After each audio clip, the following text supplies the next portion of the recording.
একদিনের একটা ঘটনা মনে পড়ে গেল। আবু জাহেল, আবুল আহাব, উতবা, সাইবা এই চার নেতা যখন আমার নবীকে মেরে ফেলার হুমকি পর্যন্ত দিতে লাগলো, এই চার নেতা যখন সিদ্ধান্ত নিল, আমরা হাজারো চেষ্টা করলেও নবী মুহাম্মদ সাল্লাল্লাহু আলাইহি ওয়াসাল্লামের এই দাওয়াতি কাজ থেকে আমরা পিছপা করতে পারছি না, আমরা বিরত রাখতে পারতেছি না। কারণটা হলো কি, এই যে জীবন ব্যবস্থা, ইন্নাদ দীনা ইনদাল্লাহিল ইসলাম, যেহেতু আল্লাহর কাছে একমাত্র মনোনীত ধর্ম আল ইসলাম, অতএব যারা এই দিনের দাওয়াতি কাজ করবে, আমার আল্লাহ তাদের পিছনে সাহায্যকারী হিসাবে আছে। وَكَانَ حَقًّا عَلَيْنَا نَصْرُ الْمُؤْمِنِينَ।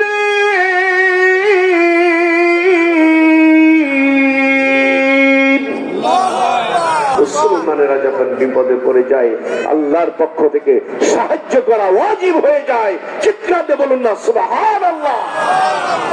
আমার ভাইয়েরা, আল্লাহর নবীর কণ্ঠকে বন্ধ করে দেওয়ার জন্য, আল্লাহর নবীর এই কাজকে, এই মিশনকে বন্ধ করে দেওয়ার জন্য আবু জাহেল সারাটা জীবন ভর চেষ্টা করেছে। তারপরেও কি আবু জাহেল একটা কাজ কি সাকসেস করতে পেরেছে? পারে নাই, কারণ শয়তানের চক্রান্ত অত্যন্ত দুর্বল। সুবহানাল্লাহ। শয়তানের চক্রান্ত অত্যন্ত দুর্বল। আজ থেকে পৃথিবীর সূচনা লগ্ন থেকে ইতিহাস সাক্ষ্য প্রদান করে, যেখানেই তাওহীদি জনতা ইসলামের পক্ষে যখন স্লোগান দিয়েছে, বাতিল শক্তি মাথা নত করতে বাধ্য হয়ে গিয়েছে। ঠিক না?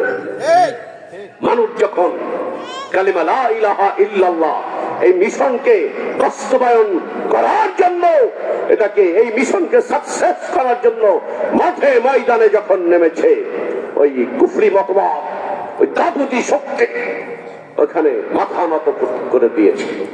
এর একমাত্র কারণ হলো এই কালিমা তাওহীদের অনেক বড় একটা পাওয়ার রয়েছে, যেই পাওয়ার আরো সে আজিম থেকে এই পৃথিবীর দিকে ধাবিত হয়। এ মুসলমান, চিৎকার দিয়ে বলো ঠিক কিনা? অতএব আজও যদি আল কোরআনের পক্ষে, নবীর হাদিস শরীফের পক্ষে আজও যদি ডাক আসে, একজন ইমানদার হিসাবে ওইখানে যাওয়া আমার আপনার জন্য তো নৈতিক এমন ঈমানি দায়িত্ব এসে যাওয়া। আজকে দেখেন এই পাক ভারত উপমহাদেশে আল্লাহর ওলিদের বিচরণ, হাজার হাজার আল্লাহর ওলিদের বিচরণ এই পাক ভারত উপমহাদেশে। এরই মধ্যে আমাদের দরবার কালিম ইসলাম মানিকগঞ্জ দরবার শরীফ, আমরা লক্ষ লক্ষ মানুষ এখানে যাই দ্বীন শিখার জন্য। এর কাছে না গেলে মানুষ কখনো মানুষ হয় না।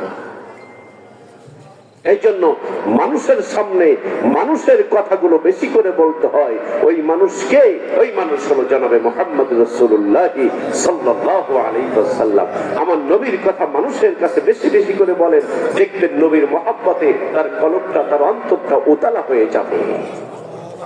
একদিন দেখা যাবে এই মানুষটা নবীর প্রেমে পাগল হতে হতে কোনো একদিন রওজার পাশে দাঁড়িয়ে আল্লাহ নবীকে সালাম পর্যন্ত দেওয়ার সুযোগ আমার আল্লাহ তাকে দান করবেন। সুবহানাল্লাহ।